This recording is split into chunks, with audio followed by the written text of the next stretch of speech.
basengi na ekole na biso lobiko basu na biso mpona totanga bien te soki mbula ebandi mai ekota na kati ya sali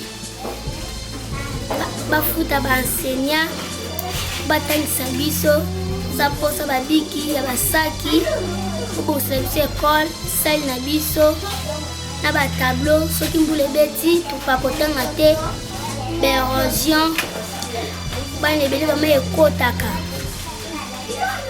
Salami Patrick Balox azalaki wana présent mpona kolandela badetail tomoni bafilme ya kafu bakaki koloba te libanga mbode elambami information bokomona ndenge nini bandeko bazokende wapi tolali wana MP TV 243 papi mandefu na mama Nathalie na pari ya Patrick Balox yeke yo toza wana libanga tiao NPTV 243 ya Pepe Mandafu na mama Nathalie balobi chaîne ya kitoko balobi awa soko ringo mona biso tu ba théâtre awa be mission balobi sport news awa na NPTV 243 ya Pepe Mandafu na mama Nathalie mona ba artiste news bolingaka ngai papa sano awa kaka na NPTV tous abonnés massivement biro news bana mukili mobimba tous abonnés na NPTV 243 ya papa Pepe Mandafu na mama Nathalie yawa tous abonnés yo vous abonnez bien bari tous abonnés na NPTV 243 moi na mama babisoki na bongisi kila fongi na nga malamu kilinga kolobaki chaîne ya kitoko eza nini eye babi chaîne yango nini MPTV 243 babi MPTV 243 ongo ya papi mandefu MPTV 243 babi chaîne moko chaîne ya makambo chaîne omona kopi wana omona sama wana omona vie de loin omona trésor lolwa wana sport omona batrésor lolwa olinga filme nyonso olinga awa na NPTV omona ngo olinga nyonso ya comédie oluka omona wana NPTV 243 nde makamba chaîne ngai naza awa na NPTV 243 ngai naza na NPTV 243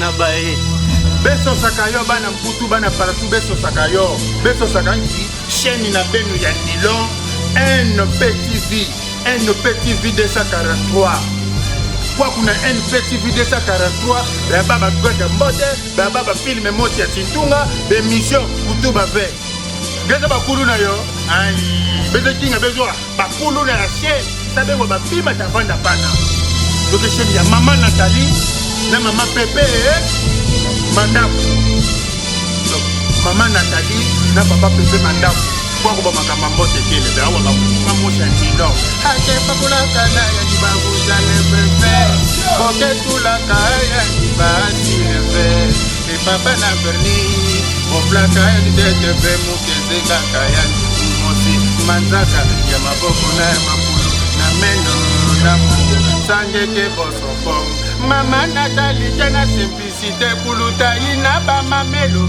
ngeke parfait kuluta parfait mama ngeke na mukusa kukwaza nitwezanga suka kana mukena nyazume na mupeper Tintunga NPTV 243 besabone massivement mbote na balandi nyonso ya NP 243 TV oyo ekambamaka na mama Nathalie Kalababoyo na grand prêtre boss na kati ya Belgique ya Pepe Mandafu motema ya mama Nathalie Kalaba soki bomoni nga ndeko na bino Salem na elaka bino toujours makambo moko ya malamu naza précisément na commune ya Makala bipai wapi toyi ko visiter lisusu école lobiko bisika oyoyo baza kotanga na ba difficulté bazo tanga na ba condition ya malamu te yango tango ba na pesa kimbela esuka kibongo te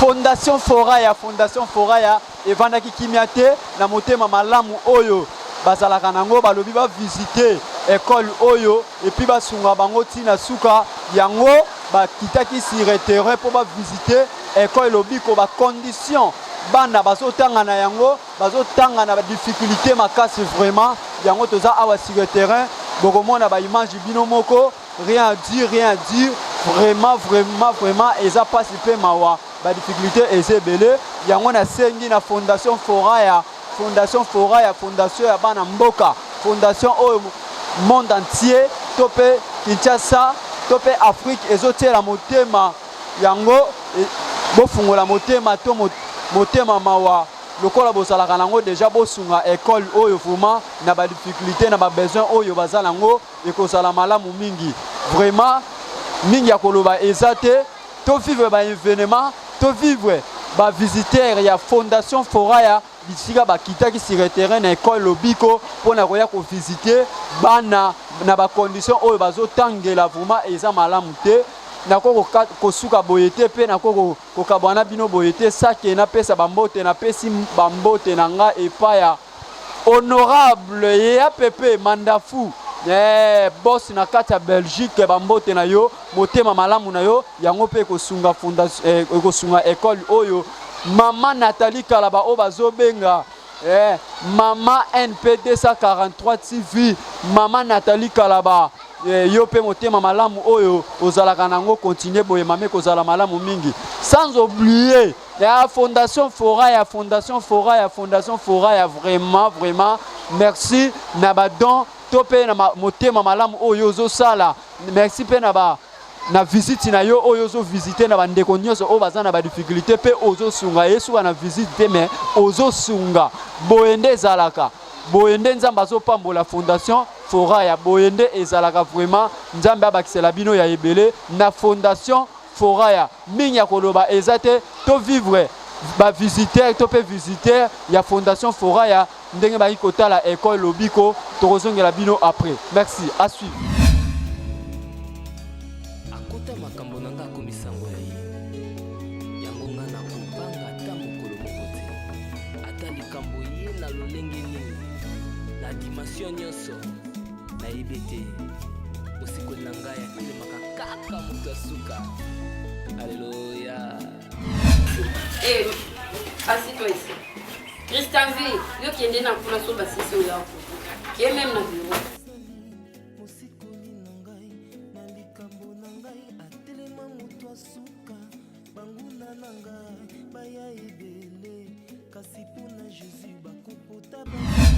pour les élèves. Installation, douche, toilette, vous en avez aussi.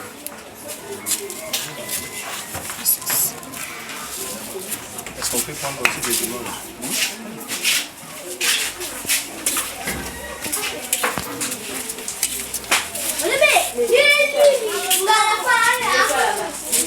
Ici, vraiment, on a marqué la démarche, c'est ça. Bon, monsieur, là c'est l'installation d'une école conventionnelle de l'État. Est-ce qu'il y a moyen que vous preniez aussi les images?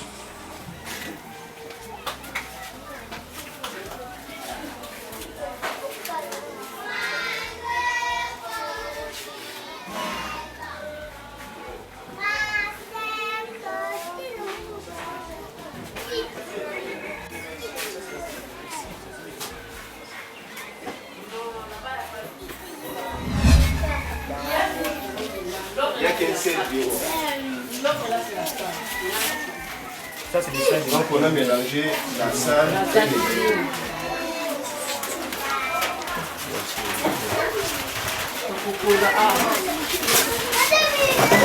Oui, mais c'est vous.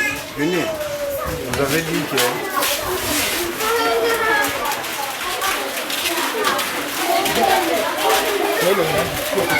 Oui, ici nous sommes à l'école, c'est dans le cadre de la fondation Foraya. Nous sommes venus rendre visite à l'école conventionnelle de l'État.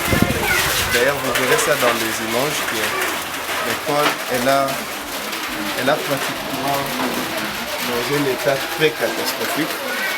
Alors nous demandons à ce que l'on puisse discuter avec c'est pas l'un des responsables, mais nous voulons ce que discuter avec l'un des instituteurs de cette école.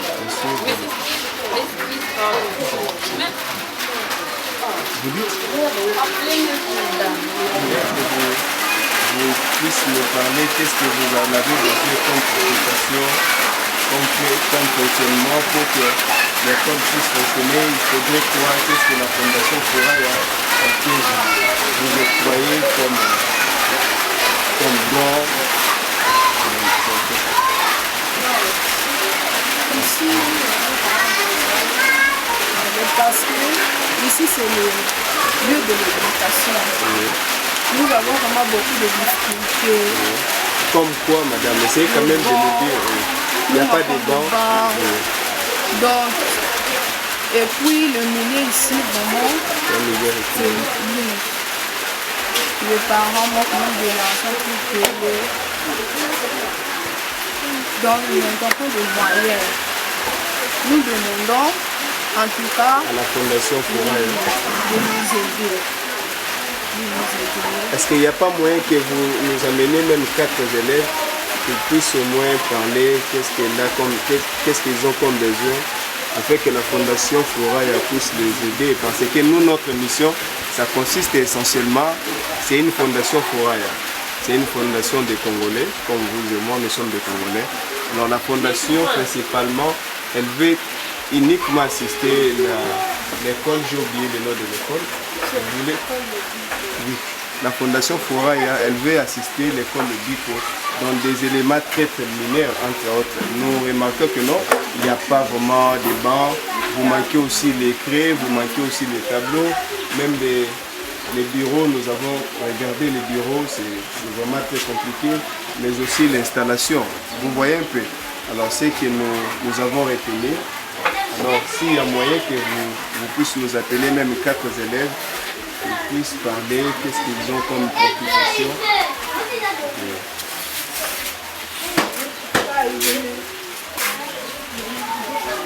Bon, bozomo na bino moko na ba image, eza pasi pe mawa. Eza pasi oyo ezali école ya l'État, tolobi na français mais tokoki koloba pe na lingala. Oyo ezali école ya l'État, tozali na makala likolo. C'est difficile d'avoir même une moto. Nous avons dû faire les pieds des ronds-points Gaba jusqu'à ici à Makala. Vous allez constater que non, vous allez constater niveau Oyo.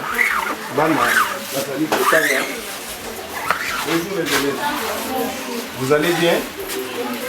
Vous allez constater que les élèves, il manque au moins les bancs. Il n'y a pas de bancs. Ça, c'est une salle de classe. Vous allez constater l'école où les élèves, il manque même les sacs pour porter leurs objets scolaires. Ça, c'est les chasser. Alors, c'est très catastrophique. Nous demandons à la Fondation Fouraya qu'elle puisse apporter son assistance, soit d'acheter les sacs pour les enfants. On suppose que non, leurs parents n'ont pas les moyens de pouvoir leur acheter les sacs. Vous avez constaté aussi, les élèves souffrent même dans des petites histoires. Ça, c'est les tableaux. L'école, elle a besoin de fonctionnement. C'est une salle, vous avez constaté, on n'a même pas peinturé la salle. Nous avons aussi, nous demandons à la Fondation Fouraya qu'elle puisse porter aussi des livres pour les élèves en allant de première jusqu'à 6e. C'est ce que nous demandons. C'est triste, ce qui te l'oublie, tout ce qui a responsabilité quand il n'est pas l'État. Les appas mingi na école à l'État. On n'a même pas caronné la salle. Mais il sera souhaitable que tout ce là, la bande à l'école, au bango moko bazala awa, bayebisa biso nini au bazala nango combat problème, afin que la fondation. Ici nous sommes à l'école Lobiko. Nous avons souhaité que nos partenaires bamona ndenge nini bana école bango moko bazala na maloba o nini ya loba basenga aide pour ba condition bazotanga nango eza malamu te. Bonjour. Ça va? Toi c'est qui? Je m'appelle Francisca Limana. Vous êtes en quelle année? Oui. Tu es en 5e primaire. Toi aussi bien? Ça va? Le nom c'est qui? Mbala. Mbala qui?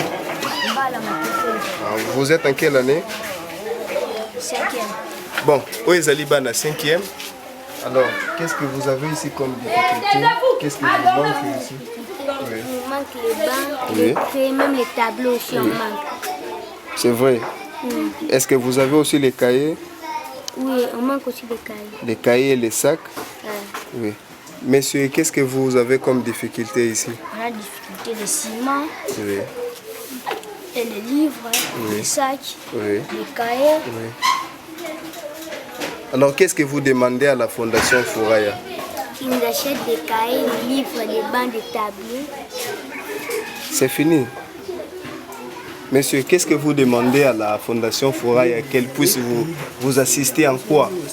Vous parlez comme difficulté que vous en avez et ensuite la Fondation Fouraya, elle va vous assister. Tu dois parler, non, ici nous manquons ça, nous demandons à la Fondation Fouraya qu'elle puisse nous assister à ça.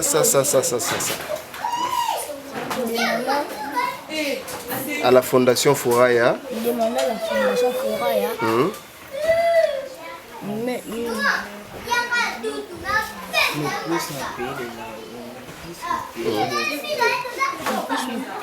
puissent nous payer les frais. Ils puissent payer les enseignants. C'est vrai. Vous n'avez pas encore payé les frais scolaires? Oui. Alors vous avez besoin que la Fondation qu'elle puisse vous aider à payer les frais scolaires? Oui. Oui, parce que les parents n'ont pas assez de moyens pour vous payer les frais. Ça va? Merci, nous sommes très contents de vous recevoir. Madame. Bon, madame, habitez ici, si vous avez pris les images, ça c'est aussi une salle. Vous avez vu? Oui, on n'a pas encore fini. Vous avez vu l'état dans lequel la salle... Bonjour. Bonjour les élèves, bonjour madame. Vous allez bien? Ça c'est quelle classe? Deuxième année. Madame, nous sommes les membres de la Fondation Fouraya. Nous voulons normalement discuter avec les autorités de l'école, mais aussi avec les élèves. Alors nous voulons apporter notre assistance à l'école au Biko. Nous vous demandons tout simplement de nous illustrer qu'est-ce que vous avez comme difficulté, qu'est-ce que vous voulez à la Fondation Fouraya qu'elle puisse vous assister en quoi? Nous avons des difficultés de tableaux, des bancs, des bancs, des craies, des frais scolaires aussi. Frais scolaires? Oui. On suppose que non, il y a beaucoup d'élèves qui n'ont pas encore régularisé leur situation scolaire. Oui. Alors pour vous les enseignants, vous avez aussi des préoccupations. Qu'est-ce que vous demandez à la Fondation Fouraya qu'elle vous assiste en quoi? À aider nous. Oui. Pour les tableaux, les bancs aussi. Oui. Vous prenez les images. Il manque aussi les tableaux, vous verrez ça dans les images. Ça c'est les tableaux, mais c'est très catastrophique. La manière dont on a construit la salle, c'est très compliqué. Il y a une construction, vraiment, ça ne correspond pas avec la construction d'une école. C'est très catastrophique. Ça, Bonjour les élèves. Bonjour. Vous allez bien? Moi c'est... Ok, et vous c'est qui? Ton nom c'est qui? Comment on a dit? Le mouvement de Thérèse, vous êtes en classe deuxième. Vous êtes dans la fondation Bassal et la Binoni.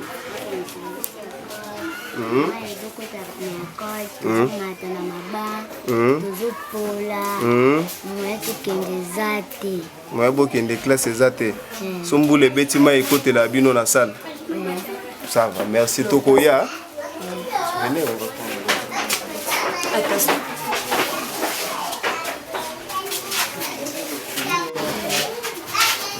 Bonjour. Bonjour les élèves, bonjour. Madame, ça c'est quelle classe? C'est 5e année. 5e année primaire. Nous sommes les membres de la Fondation Fouraya, qui est une fondation de Congolais. Dans notre mission, ça porte sur l'assistance humanitaire. Alors, nous voulons à ce qui est apporter notre assistance dans une école, principalement le Biko. Alors, nous vous demandons que vous puissiez nous relater qu'est-ce que vous avez comme difficulté afin que la fondation puisse vous assister. C'est un peu ça. Bon, premièrement, je veux dire merci pour votre présence. Dans les difficultés à créer en cas de pluie, donc on n'enseigne plus. En cas de pluie, on n'enseigne plus. Comme difficulté à suicide, ça reste peu. Ça reste vraiment peu. Notre école va en faillite. Donc que l'État puisse nous aider. Non, la fondation. La fondation, oui. Que la fondation puisse nous aider. Fondation Forêt. Et observer un peu les tableaux qu'on écrit. Oui, nous avons vu les tableaux. Trop de difficultés. Avec sur les bancs. Nous avons, donc, il y a les élèves qui sont très nombreux. Et jusque là, on a vraiment besoin de votre aide, que vous puissiez nous aider.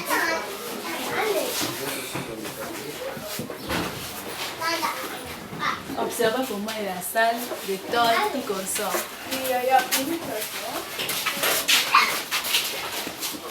Ça va? Allez bien. Tu interviens dans la classe, c'est mieux. Madame, est-ce que vous pouvez nous accorder, comme vous êtes là, les deux ils ont déjà parlé, parce qu'il n'y a pas moyen, même dans Lingala, solo Nabana, c'est ça, ça fait partie de l'état de besoin.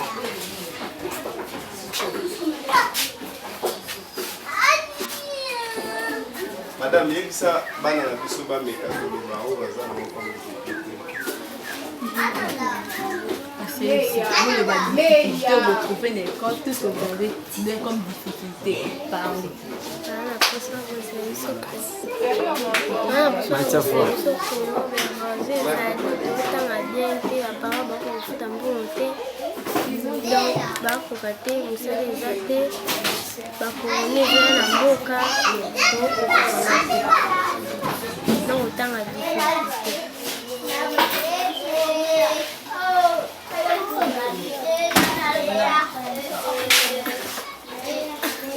Ce que tu trouves comme difficulté dès le début, parle même à Lingala. Madame, moi je comprends une fois. Bonjour. N'enseigne l'école à biso lobiko, parce que biso pona tout temps à bien te ceux qui mboule bandi, ma ekota na kata sali. Bafuta ba enseignant batangisa biso za posa babiki ya basaki obosela biso école sali na biso na ba tableau soki mbula beti tupakotanga te baérosion bana ebele bama ekotaka. Madame, ça c'est quelle classe? C'est la première année. C'est la première année. Bon, vous voyez, nous sommes dans une école, je me pose des questions. Ceux qui mboula makasi bandi, faites-moi entrer. Ceux qui mboula makasi bandi, bonjour. Vous allez bien? Oui. Alors nous sommes en primaire. C'est toujours les mêmes cas. Vous avez vu les fonctionnements de l'école. Qu'est-ce que les élèves réclament comme préoccupation? Mes chers compatriotes, la Fondation Foraya, c'est une fondation des Congolais. Assistons nos enfants. Il est certes que non, les enfants, c'est l'avenir de demain. Vous avez vu la manière dans laquelle les étudiants ou les élèves sont en train de souffrir. C'est tellement compliqué. Bayaya, bolingito sale la bino nini. Qu'est-ce que vous avez comme difficulté? Nini bomona ya mabe na école, bozana besoin fondation Foraya sale la bino nini. Baba. Vous avez besoin de bancs. Bamba. Na nini lisusu. Babongisa awa. Babongisa awa. La place nini lisusu. Là-bas aussi, hein. Les tableaux.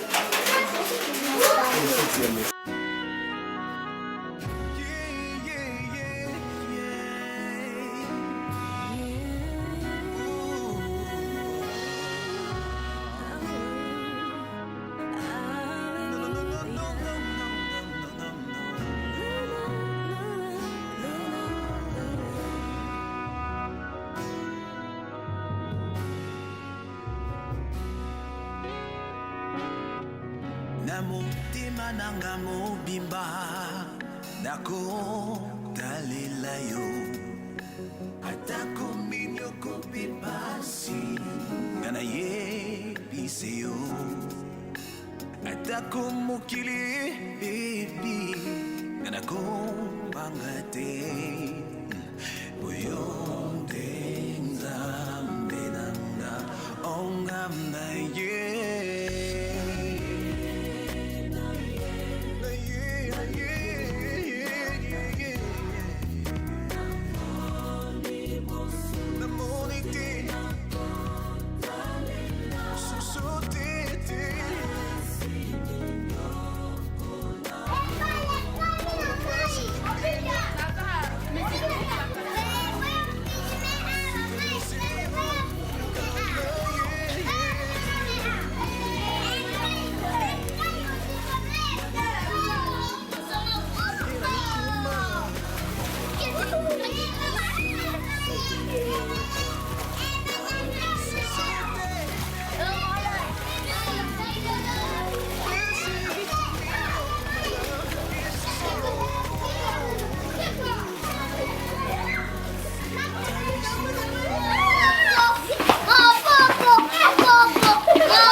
partenaire ya Fondation Fouraya boyede bana boyede bango afin ke batanga na bacondition ya malamu bana balobi boye babi tozosenga na Fondation Fouraya batongela biso bamemela biso baba Fondation Fouraya etiela biso pavement na basale Fondation Fouraya babongisela biso bakaye eza te batableau eza te bakaye eza te alors tozosenga na bapartenaire ya bonne foi ya Fondation Fouraya va apporter assistance na bango na bano bazali avenir ya lobby. Bon, j'ai dit ceci. Nous demandons, je disais tout simplement, nous sommes venus ici dans le cadre de la Fondation Fouraya. La Fondation Fouraya, elle est constituée par des Congolais, c'est une fondation régie par les droits congolais. C'est l'initiative de différentes personnes qui se sont permis de pouvoir créer une fondation. Alors, notre visite ici dans cette école, c'est pour porter assistance, c'est-à-dire s'il y a ce qu'on aura comme moyen, nous allons les acheter, les bancs, les crayons, les crayons, les ciments, afin au moins de permettre au bon fonctionnement de l'école. Nous demandons aux partenaires de la Fondation Fouraya qu'ils puissent nous assister pour permettre aussi l'émergence et le bon fonctionnement de l'école Obiko, principalement dans la commune de Makala.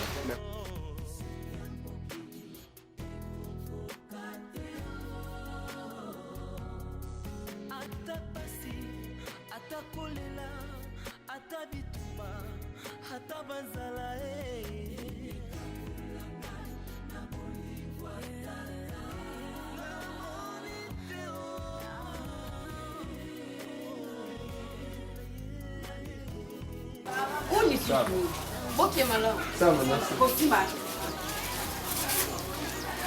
Qu'est-ce que tu dis, frère? Ah ouais, toujours au condition. Vous avez vu les temps dans lesquels l'école Boyo Kanesi, c'est Bolingo, elle est constituée. C'est très horrible. Alors, ça fait partie aussi, je ne sais pas, mais ce n'est pas une concession de l'école, mais ce sont des parcelles voisines qui constituent au moins l'école. Chers frères, chers camarades, chers partenaires de la Fondation Fouraya, nous vous demandons tout simplement de faire quelque chose pour aider quand même nos enfants. Nous avons vu les temps dans lesquels les enfants sont en train de souffrir. Pendant la pluie, ils ont du mal à pouvoir bien suivre les cours. Alors la Fondation Fouraya, elle n'a pas les moyens, Mais la Fondation Fouraya, l'épée qu'elle a, elle fait quand même en sorte d'aider les enfants, principalement dans la commune de Makala. Notre visite, c'est pour promouvoir l'image ou la vision de la Fondation Fouraya. Nous allons venir ici à la commune de Makala, principalement dans l'école Lobiko, afin de donner ce qu'on aura comme moyen. Merci. Je remercie aussi à nos cofondateurs, principalement à Madame Nathalie. Je remercie aussi à Madame Charlène. Mes sincères remerciements à Monsieur Chico. Mes sincères remerciements à Monsieur Oukete. Mais aussi à la réalisation. C'est un peu ça. Bonne journée, bon après-midi. Oh, non, surtout, c'est un danger aussi pour l'école. Hein? Vous avez vu, l'école, elle est entourée, c'est-à-dire, elle est enclavée. L'école en question, elle est enclavée. Vous avez vu, on peut juste filmer de l'autre côté. Il y a, on ne sait pas si nous sommes toujours en ville de Kinshasa. L'école, elle est enclavée. En cas d'une pluie exorbitante, Mboula Makasi, l'école se disparaître. Tokoloba même na lingala toloba na lopoto tolobi boye école o ezali ya kokangama école ezali entourée na ba érosion. Une forte pluie, ça ne permettra pas à l'existence de la dite école. Mes chers frères congolais et compatriotes, nous, la Fondation Fouraya, nous n'avons pas les moyens de pouvoir aider la dite école Boyokani. Nous demandons aux différents partenaires, si vous avez besoin de nous aider, nos différents contacts, ça sera au bas de la chaîne. Si vous avez besoin d'apporter l'assistance à l'école Boyokani, veuillez nous contacter s'il vous plaît. Merci.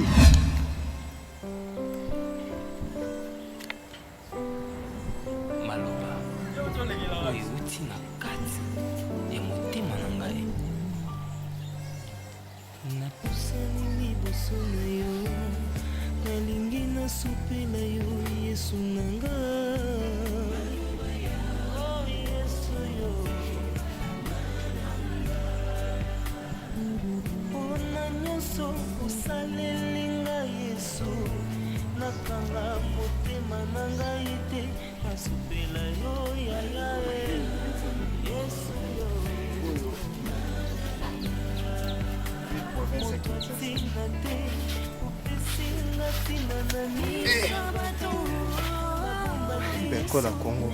Ah, Fondation Fouraya, vraiment. Vous vivre, hein? Donc. Ah, tous à la commune à Makala. Vous vivre. Fondation Fouraya, tous à la visite là. On a pour assister à Makala, alors très catastrophique. Merci beaucoup, Nabalandi Nyonso, ya NP 243 TV. Donc, plaisir, il y a trop. Pema ya trop parce que tout ce que vous visitez école Lobiko bipa yuapi bazo tang sabana na difficulté donc rien à dire binomo bozo mwana sima biso ngomba likolo to uti likolo kuna vraiment pour na ko visiter bana bazo tanga na ba condition moko ya mabe érosion bisiko na telemi eza érosion école bana bazo tanga eza juste likolo côté to uti kuna. Donc risque na na difficulté tozo kita ya kufukama donc pas si peu mawa yango tozo senga na fondation Fouraya esunga bandeko oyo tope bana oyo baza venir ya lobby nde bango yeyu donc totika bango boyete tosunga bango yango tozo senga na Fondation Fouraya na bolingo oyo bozalaka nango na ba partenaire oyo bazalaka na Fondation Fouraya vraiment ekozala malamu so boye ko visiter bango vraiment chaîne NP 243 TV ekozanga te ko filmer ba image nyonso pona ko lakisa bino ba makambo nyonso ndenge ekoleka vraiment nayebi ke ndenge bomonaki premier tour deuxième tour yango yo pe bomoni vraiment nyonso ekoleka nango malamu donc etombe pe mvula ebeti bomoni ba difficulté bana baza nango na kati ya basale vraiment pasi pe mawa vraiment Fondation Foraya vraiment bokanga maboko te eza don na bino nzambe apesi bino pona kosunga ba oyo baza na ba difficulté yango to lancer